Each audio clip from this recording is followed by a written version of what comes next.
بجد الدنيا دي بقى بيحصل فيها حاجات غريبة جدا جدا. القصة دي حقيقية. كان في شاب قاعد في البيت وسط عيال مراته، هو قاعد في امان الله، اتلاقى الباب بيخبط، راح فتح الباب، اتلاقى بتاع الدليفري. قال له ايه ده؟ قال له حد طالب مني الاوردر.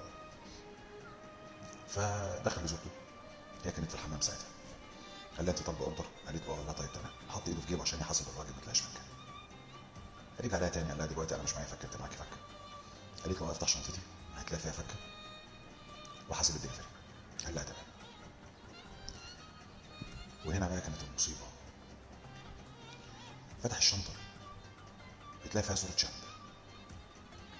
الجاهز اتخض لدرجه ان هو نسى عامل الدليفري اللي واقف بره عشان يحاسبه. الراجل خبط عليه تاني فقال له معلش انا اسف، انت قلت لي حسابك كام؟ قال له كذا، فحاسبه وقفل. طبعا لما قعد يبص تاني في الصوره لاحظ ان الصوره اللي شافها في شنطه مراته، الشاب ده حس ان بنته وابنه فيهم شبه كتير قوي من صوره الشاب اللي لقاها في شنطه مراته. الشك دخل جواه وحياته يعتبر يعني شبه اسودت. الشك هيموته. المهم ولا كلم مراته في حاجه ولا حكى لها اي حاجه، فرجع الصوره زي ما كانت. قال بس انا لازم افضحها قدام اهلها. وفعلا عزم اهلها على الغدا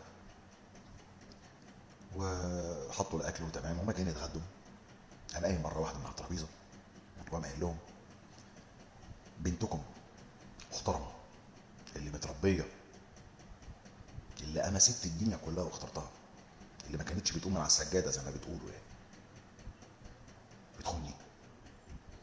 ولقيت صوره الشاب ده في شنطتها. مين الشاب ده يا استاذه؟